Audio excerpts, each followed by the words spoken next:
Per què hi ha gent que es queixa d'algunes preguntes dels exàmens, de les proves de certificació? Per què hi ha gent que diu que estan mal fets o que són injustos? En el vídeo d'avui us presentaré una proposta de com es poden millorar les proves de certificació i el que haurien de contindre per tal de crear exàmens justos. Avant!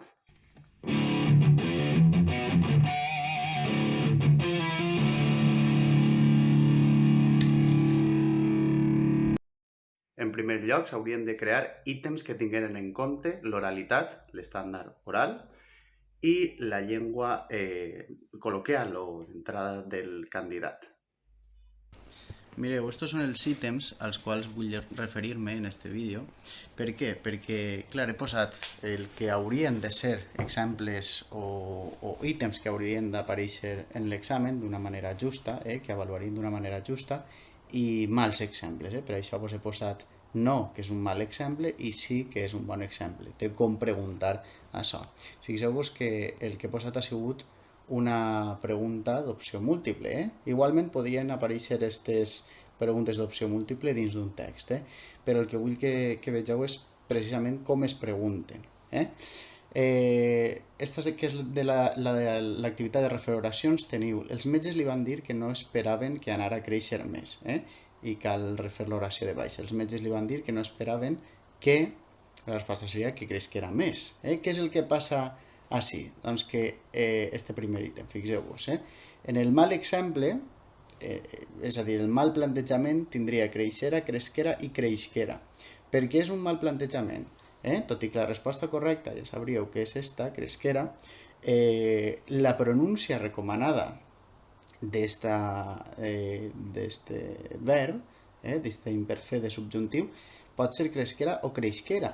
És a dir, i este ítem d'ací, tot i que de manera escrita, normativament, segons la normativa de la BL, no seria correcte, gràficament, sí que estaríem, d'alguna manera, espentant l'aspirant al fet que no pronunciarà així esta paraula, quan tenint en compte que és una de les pronúncies recomanades. Per tant, no seria un ítem just este de creixquera, perquè es podia pronunciar de la mateixa manera, tot i que hauríem de triar esta de manera escrita. Este sí que estaria ben preguntat perquè no incidiria en el subjuntiu. Per tant, fixeu-vos que una bona manera de preguntar això, en la segona tauleta que teniu així, la resposta és la mateixa, però ahí ja tenim altres distractors. Un que no té este so K, que per tant ja sabríem que no és la resposta correcta, no té este cresquera, i este cresca sí que és de veres que simplement li hem canviat el temps verbal, que simplement no és un imperfet de subjuntiu, sinó un present de subjuntiu, i així sí que seria just que en l'oració es vera la correlació verbal o en quin temps estan parlant. Per tant, no és un distractor injust. Altres distractors injustos, fixeu-vos en la segona oració. Espere veure-vos demà. Espere que ens vegem o que ens vegem demà. Per tant, com que els subjuntius amb A han estat molt estigmatitzats al llarg del temps, doncs encara podem veure com alguns llibres fan això, és a dir, contraposen vegem i vegem quan vegem ja està d'alguna manera incorporada en el diccionari de l'Acadèmia de la Llengua.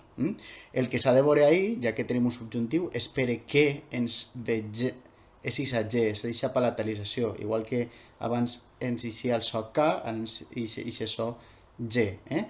Per tant, no podria ser mai en la vida la B, que és el veiem. Hauria de ser vegem o vegem. Per tant, això estaria mal plantejat perquè hi hauria dues respostes correctes. Per tant, no estaria ben plantejada aquesta activitat. Com s'hauria de plantejar? Doncs molt bé, tenint la resposta correcta, que seria vegem, igual que en cas que ens posaran vegem, doncs sí que també podríem donar-la com a correcta, però en els altres casos, tant en la B com en la C, no hi hauria un distractor perquè no hi hauria palatalització. Aquestes són les formes d'indicatiu i no de subjuntiu. Per tant, aquesta seria una manera molt més justa de preguntar això. En segon lloc, les preguntes d'opció múltiple haurien de tindre distractors. contextuals i no ortogràfics. Insistisc, en l'examen les proves de certificació no haurien d'aparèixer ítems o distractors ortogràfics, és a dir, paraules que estiguin mal escrites, sinó distractors que siguen merament de context, és a dir, que sí que siguen paraules correctes però que no estan on els pertoca, per context no es podrien posar. Per tant, quina és la diferència entre preguntar això o preguntar això? És un escrit sobre, bé, és un escrit personal, la vida del seu poble, del poble de l'autor, i passa doncs, per una sèrie de llocs de sa casa, del que havia sigut sa casa, no? De fet, si vos fixeu, de l'estable, diu, de l'estable era l'estatge adherit al fons de la casa, un sopluig en el qual es recollien a cobert, o senzillament, si el que cal dir és, es refugiaven o es posaven a cobert, com diu, per a menjar i dormir els animals de pèl domèstics, de treball o de profit que cadascú tenia. Com veureu així, en el primer exemple, hi ha un distractor ortogràfic, d'acord? Arrecerar-se, que ve de recer, va amb C, C davant de E.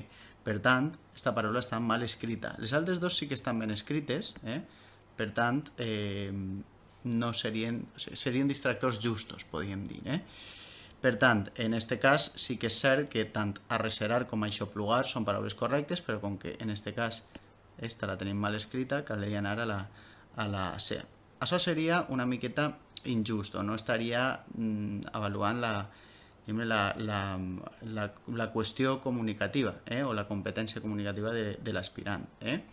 En el segon exemple, on nosaltres diem que sí que és una manera justa d'avaluar, doncs teniu tres paraules totalment diferents: enravenar, arrecerar i eixamorar. Enravenar i eixamorar no pertanyen a aquest context, per tant, tindríem arrecerar com a resposta correcta. I seria una manera més justa d'avaluar això. En tercer lloc, caldria apostar pels exercicis de mediació oral i escrita.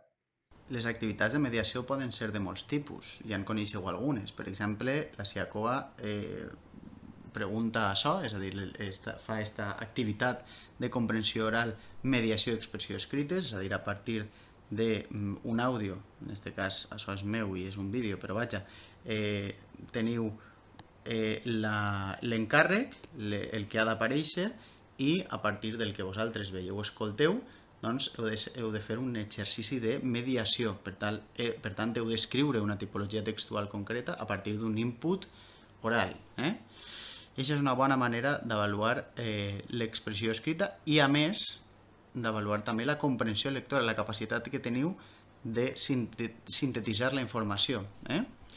Després també teniu alguns exercicis de mediació escrita, és a dir, redaccions que ja tenen infografies o dades concretes que heu d'incorporar, d'acord?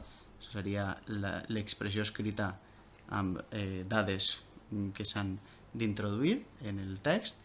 I també teniu un altre tipus de mediació que és l'oral, mediació oral, és a dir, que vos posen també una infografia, una sèrie de dades, i vosaltres teniu un rol concret i una situació comunicativa concreta en la qual heu de representar això, una cosa. Vosaltres així vos diuen, eres membre d'una oficina de Relacions Internacionals Erasmus+, ja has anat a un centre de formació a fer xerrades sobre les possibilitats de mobilitat, és a dir, és una situació concreta, en un registre concret, a un públic concret, i per tant és molt més real, molt més real que un monòleg genèric, podríem dir. I en darrer lloc, en l'avaluació de les proves orals, de la part oral, no s'haurien de penalitzar els trets lingüístics que no incidiren negativament en la comunicabilitat. I què vull dir amb això? Nosaltres, els examinadors, podem ser més o menys exigents segons si estem en un nivell o en un altre, això està clar. El que passa és que hi ha un punt molt interessant en les rúbriques d'avaluació que està en l'apartat de fonètica, en el qual hi ha això: la influència dels trets d'una altra llengua no afecta la comprensió. I què es vol dir amb això? Que no hauríem de caure tant a analitzar l'anècdota lingüística, com hem dit algunes voltes en aquest canal, si dins d'un discurs perfecte, no? Doncs hi ha un bueno o un pues o un algo aïllats, però demostra una competència comunicativa plena, formal i absolutament impecable, això no passa res, no s'hauria de penalitzar. Ara bé, si tenim, per exemple, des del punt de vista fonètic, un aspirant que diu, per exemple, pèl en lloc de pell, que aquesta doble L final costa per a algunes persones, clar, ja estàs dient una paraula i no una altra. Si a voltes quan vos mengeu un pronom, doncs es vol dir una cosa que no és. Per tant, si hi ha errades que afecten a la comprensió, s'haurien de penalitzar, si no estaríem caient no en una avaluació general, holística, sinó tornaríem a caure en l'anècdota i no seria una avaluació justa.